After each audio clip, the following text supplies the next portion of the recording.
Bienvenidos una vez más a este maravilloso programa. Quienes nos frecuentan ya me conocen. Yo soy Diana, locutora de Cardinals Life. Y en este podcast abordaremos el tema del patrimonio y algunos de sus subtemas, los cuales son concepto, integración del patrimonio, cosas, bienes y derechos, concepto y características, clasificación de bienes, derechos personales, concepto, elementos, fuentes, modalidades, transmisión, efecto y extinción de las obligaciones. Como siempre, esperamos que la información brindada por cada uno de nuestros compañeros sea la más grata para ustedes quienes nos escuchan. Nos es muy agradable contar con su presencia y que una vez más nos elijan para poder abrir el panorama del mundo del derecho.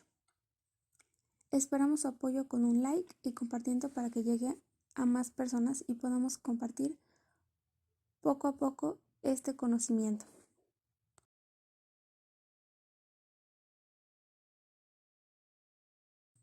Espero estén cómodos para darle la bienvenida a cada uno de mis compañeros, que, como siempre, vienen preparados y con muchas ganas para brindarnos la información de calidad que ustedes merecen. A continuación, le damos la bienvenida a uno de nuestros más inteligentes compañeros, Giovanni. ¿Qué tal, personas que nos escuchan? Como acaba de mencionar mi compañera, daremos a conocer parte del derecho civil. Abordaremos sobre el tema del patrimonio. Yo soy Giovanni y damos comienzo a este podcast. Empezaremos con el patrimonio. ¿Pero qué es el patrimonio? El patrimonio se ha definido como un conjunto de derechos y obligaciones susceptibles de una valorización pecuniaria, que constituyen una universalidad de derecho. ¿Pero qué quiere decir esto? En otras palabras, es el conjunto de derechos y obligaciones que tienen todas las personas en nuestro país. Esta se enfoca especialmente en el dinero o los bienes financieros o económicos de la persona. Pero hay diferentes tipos de definiciones para el concepto o el tema de patrimonio. Un patrimonio se define como un conjunto unificado de bienes, derechos, deudas y acreditaciones. Igual se puede decir que el patrimonio es el conjunto de cosas valiosas. El patrimonio individual es un conjunto de medios económicos valiosos, de los que dispone o puede disponer un individuo para desarrollarse como una persona. Esto está establecido en el artículo 10. El patrimonio no designa nada distinto de los bienes, o de designar la suma de ellos, o los derechos que correspondan de la persona. Pero para ello hay elementos del patrimonio. Los elementos del patrimonio son dos y son los siguientes: el activo y el pasivo. El activo se define como el conjunto de bienes apreciables en dinero, y el pasivo de una persona arroja su haber patrimonial si el primero es superior al segundo, o su déficit patrimonial en caso contrario. En el Código Civil está establecido en el artículo 2166, vigente en el distrito. Está establecido y dice que hay obsolencia cuando la suma de los bienes y créditos del deudor estimados es su justo precio y no iguala el justo precio de sus deudos. A esto se le puede atribuir como la mala fe. En este caso, consiste en el conocimiento de ese déficit. El concepto de universalidad se extiende en el concepto de tiempo y espacio. En el tiempo, porque comprende todos los bienes pertenecidos a la persona, derechos, obligaciones y cargas que la persona pueda tener o generar en un futuro. Igual se dice en el espacio porque abarca absolutamente todo aquello que tiene un valor pecuniario. Ahora sobre la integración del patrimonio. ¿En qué consiste la integración del patrimonio? El patrimonio está conformado por bienes, cosas y derechos. A continuación solo daré una pequeña introducción sobre estos, ya que posteriormente les darán a conocer este tema, donde las cosas son aquellas que no se pueden considerar como una persona. ¿A qué se refiere con esto? Se puede referir a algún bien material, como por decir un auto, una mascota, un celular, un mueble, un aparato electrodoméstico o de herramienta. Estos son considerados cosas. Igual están los objetos los cuales son los que pueden ser transportados y portados, y de apropiación. ¿Esto qué quiere decir? Que esos pueden ser los que se pueden andar trayendo de algún lugar a otro, como por ejemplo un auto, un celular, el mismo dinero, ese tipo de bienes.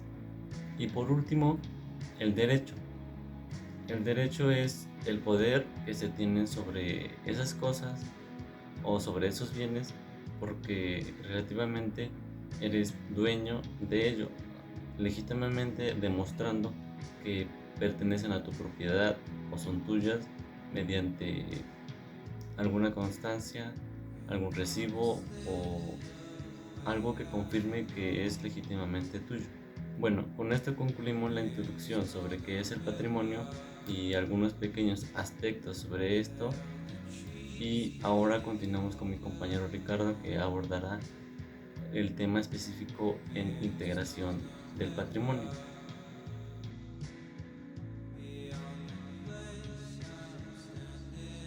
Tenemos también a nuestro compañero Ricardo. Hola, yo continuaré hablando sobre estos dos temas. Cosas, bienes, según el derecho. Cosas tiene un significado más amplio que el de bien, ya que comprende todo lo que puede ser objeto de propiedad del hombre.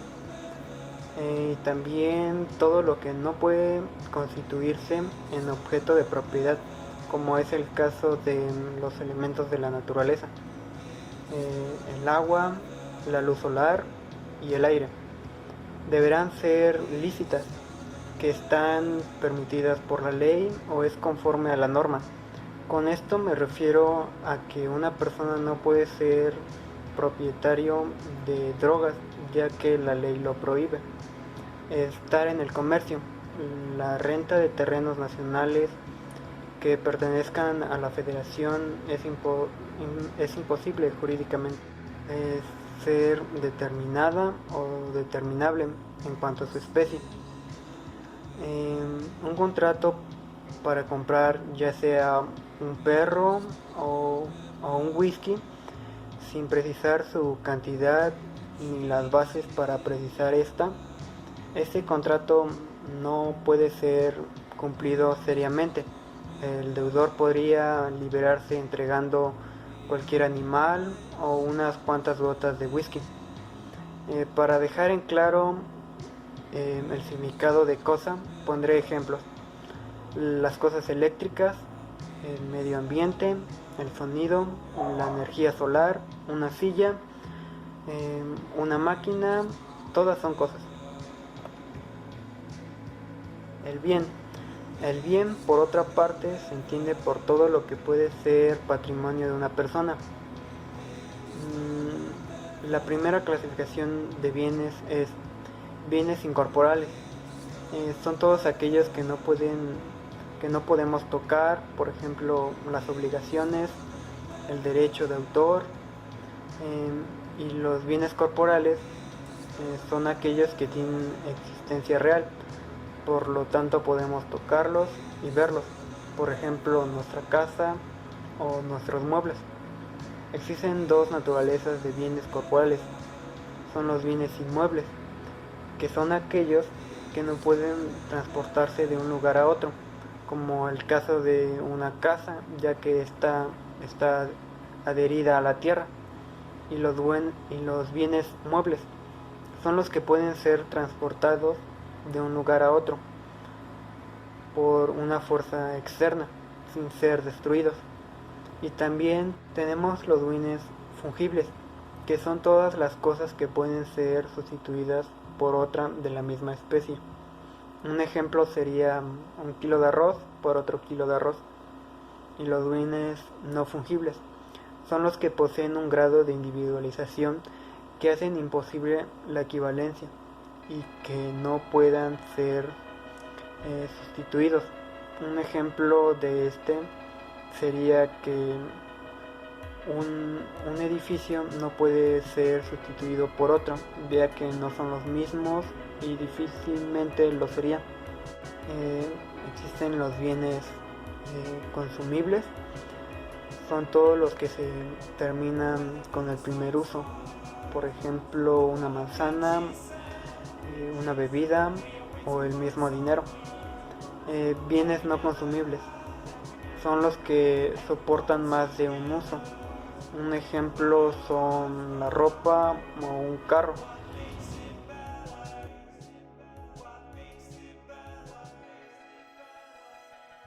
Bueno, como ya saben, yo soy Diana.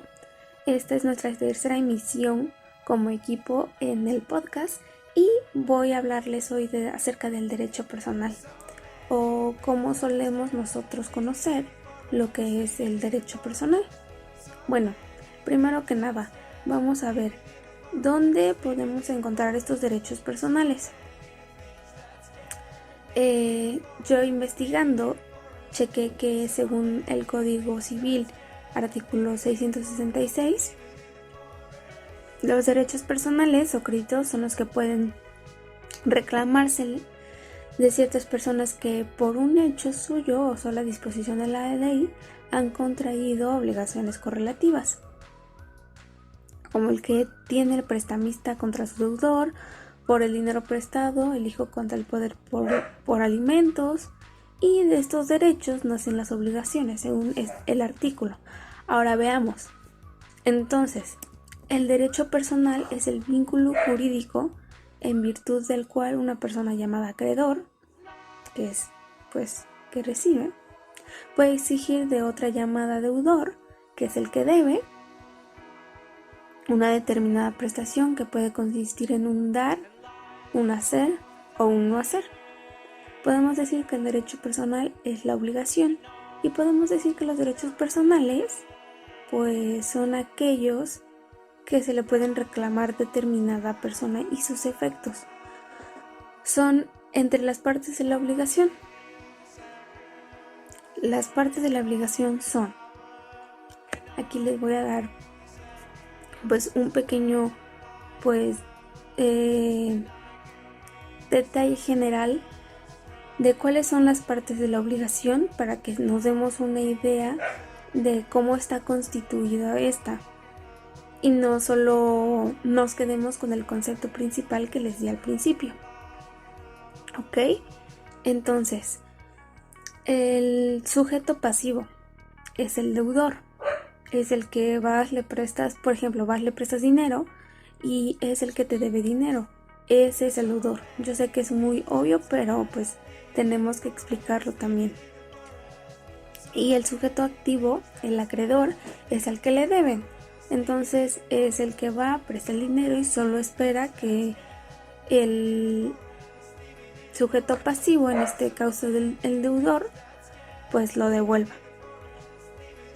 Ahora, vamos a checar. Ya vimos el concepto de qué son, más o menos, y yo creo que quedó bien explicado. Y pues ahora solo vamos a checar que cómo es que se adquieren estos derechos personales, porque ya sabíamos que los derechos las personas los tienen de por sí y esos no se adquieren, solamente los tienes desde que naces, pero estos derechos personales son diferentes. Entonces vamos a ver cómo es que se adquieren. Bueno, puede adquirirse esos derechos personales a través de un documento legal o la confesión que acredite el negocio jurídico o el sujeto pasivo de la obligación. Es decir, lo que decía hace rato, si yo le presto dinero a un vecino, yo demuestro ese negocio con un documento firmado o la confesión del vecino declarando que yo le hice el préstamo de ese dinero. ¿Ok? Y el documento puede ser también un pagaré. Con eso se puede dar a conocer que yo le presté dinero a ese vecino. Bueno, ¿cuál es el objeto de los derechos personales? Los derechos personales recaen sobre conductas humanas. Un ejemplo de ellos son las obligaciones de dar, hacer o no hacer, lo que habíamos visto hace rato. Entonces los derechos personales emanan de las fuentes de las obligaciones, que son la ley, el negocio jurídico, la responsabilidad civil extracontractual. Ahora vamos a hacer como que nada más una pequeña retro de qué son las obligaciones o derechos personales, en este caso. Y las obligaciones son exigencias de la conducta del hombre, que como dijimos pueden ser intrínsecos, o sea, provenir del hombre mismo. Por ejemplo, mi conciencia me impide robar a otras personas, o extrínsecos, impuestas desde fuera de sí mismos por otras personas, como autoridades civiles o religiosas. Usando el mismo ejemplo, mi conciencia puede permitirme tomar lo que no me pertenece, pero si lo hago, las leyes me castigarán. Y las obligaciones en sentido jurídico pueden surgir de la propia voluntad, de las partes que aceptan constituirse en deudores por contrato, la ley que obliga al delincuente a indemnizar a la víctima de sus acciones delictivas, o de disposiciones de última voluntad hechas por una persona, la que es causante en este caso. En su testamento, por ejemplo, cuando le impone a su heredero el cumplimiento de un legado. Las fuentes, o sea, los hechos que posibilitan el nacimiento de obligaciones jurídicas, son 4: el contrato, el delito, el causicontrato. O sea, en el causicontrato no hay acuerdo de las voluntades, sino una sola voluntad generadora de la obligación. Y el causidelito, que aquí, cuando la obligación nace de un hecho ilícito que no se realizó a intención de dañar, pero que igual provocó un prejuicio.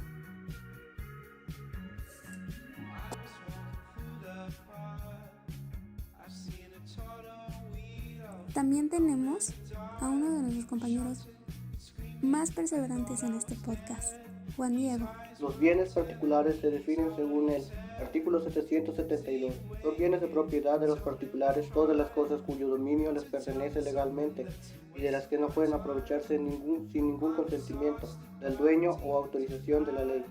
Por lo que los bienes de una persona, sea física o moral, no pueden ser usados por alguien diferente a ti. En caso de querer aprovecharse, tendría que tener un consentimiento o ser autorizado por la ley.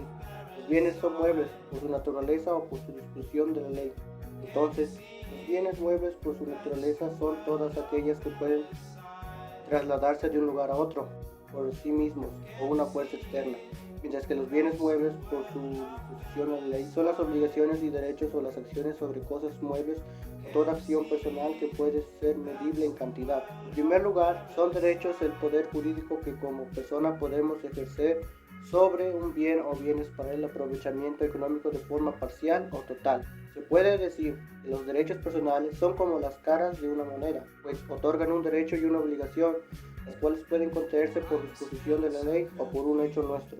Las obligaciones cuentan con elementos que los componen. En primer lugar, están los sujetos, que tienen que estar capacitados o un representante capacitado en caso de tener que reparar un perjuicio hecho ya sea por el acreedor o deudor. Las obligaciones pueden surgir de un contrato. Un contrato es un acuerdo que se realiza entre dos o más sujetos, los cuales originan o transfieren los derechos y obligaciones a cada una de las partes. También está la declaración unilateral por voluntad, la cual se genera cuando una persona se impone una obligación por su cuenta y le otorga el derecho a alguien de exigir su cumplimiento. Las obligaciones pueden transmitirse, ya sea al acreedor o deudor, esto mediante la cesión de derechos, cesión de deudas y subrogación. Habrá cesión de derechos cuando el acreedor transfiere a otro los que tenga contra su deudor, según el Código Civil Federal, artículo 2029. Para que haya sustitución de deudor, es necesario que el acreedor consiente expresa o fácilmente. Las obligaciones pueden transmitirse, ya sea al acreedor o deudor, esto mediante la cesión de derechos, cesión de deudas y subrogación. Habrá cesión de derechos cuando el acreedor transfiera a otro los que tenga contra su deudor, según el artículo 229 del Código Civil Federal. Para que haya sustitución del deudor es necesario que el acreedor consienta expresa o tácitamente. El artículo 2051 del Código Civil Federal.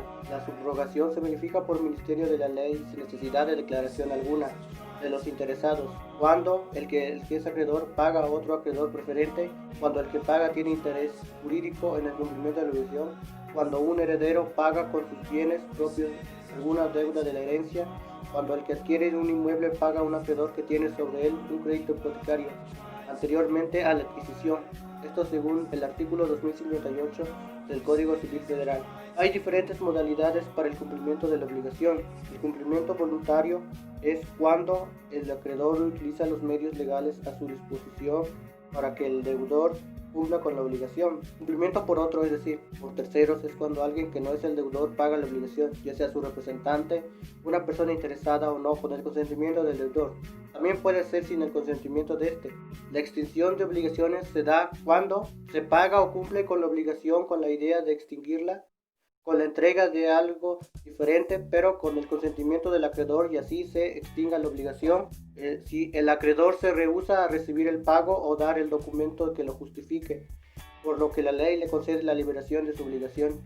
Mutuamente tienen la relación de deudor y acreedor, es decir, que el deudor sea también acreedor y el acreedor sea también deudor, y así se extinga la menor y la otra disminuya igualmente. Al hacerse modificaciones, entonces se crea una nueva y extingue la antigua. El deudor muere y que el heredero sea a la vez el acreedor.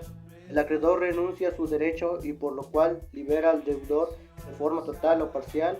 Si se pierde la cosa de forma fortuita o por causas de fuerza mayor, también al transcurrir el tiempo y bajo las condiciones que la ley estipula, si se retracta el acreedor de haberlo otorgado, exige la parte que ha cumplido el incumplimiento de la otra parte, por lo que se extingue y a la vez generando un derecho al perjudicado. Esos serían todos los casos que se presentan. Pues para concluir, quiero decir que el tema del patrimonio me ha parecido interesante, ya que yo creo que es algo que es importante saber y conocer.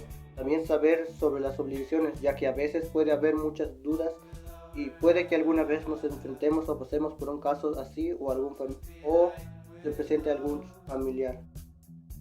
Conocer la relación entre deudor y acreedor, que por la profesión que estamos estudiando será muy común ver casos así. El momento de los contratos de títulos de crédito, incluso con deudores y acreedores en los cuales existe ese tipo de relación, ya que el patrimonio se conforma de bienes y derechos en términos monetarios, por lo que muy seguidamente habrá un convenio para resolver estos problemas que pueden surgir. Así que creo que es de mucha importancia estar informados y estar al pendiente de cambios en el Código Civil Federal, pues lo que es algo que debemos conocer, tal vez no completamente, pero sí saber de qué se trata.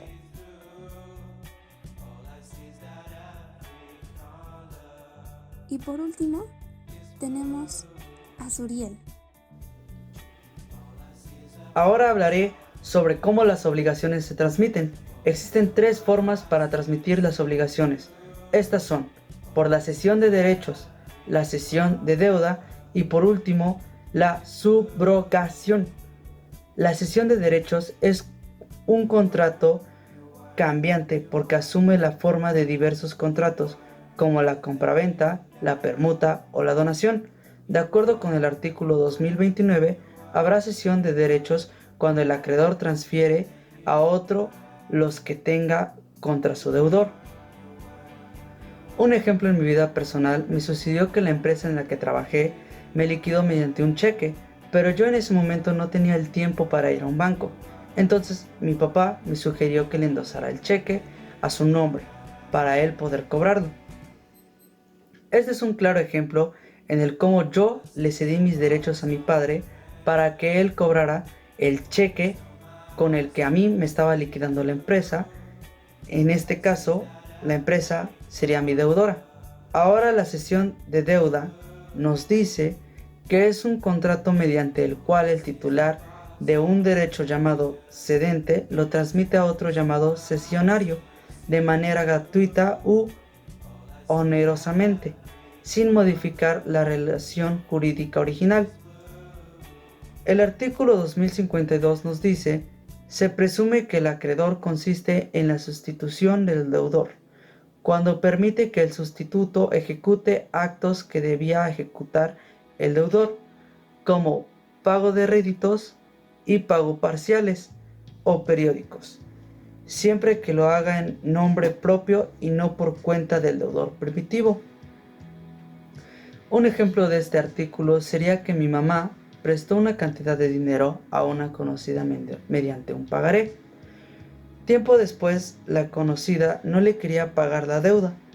Dada la situación, un familiar le dijo: te regreso el dinero que le prestaste, cédeme los derechos del pagaré y yo me encargo de cobrarlo.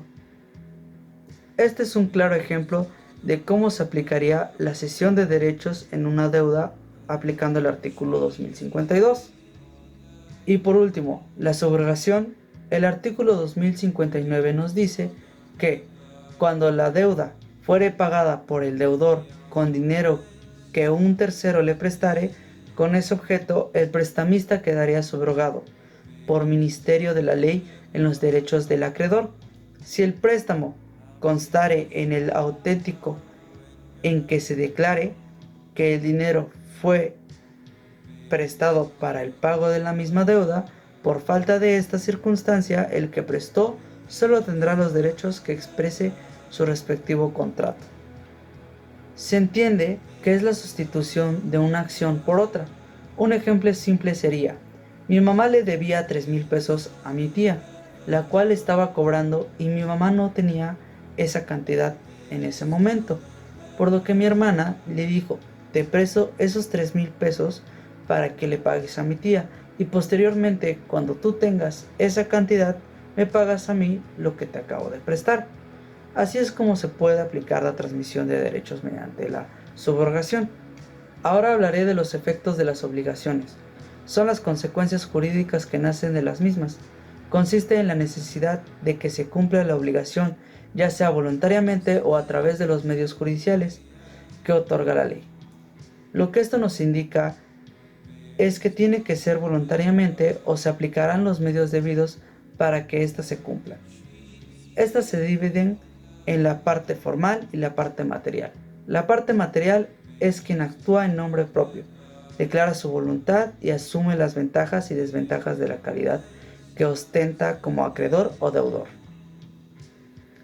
Y la parte formal es la que representa legal o convencionalmente del acreedor o deudor, quien actúa en nombre ajeno formulando una declaración apta para generar, modificar o extinguir una relación obligatoria que tiene como parte material a otro.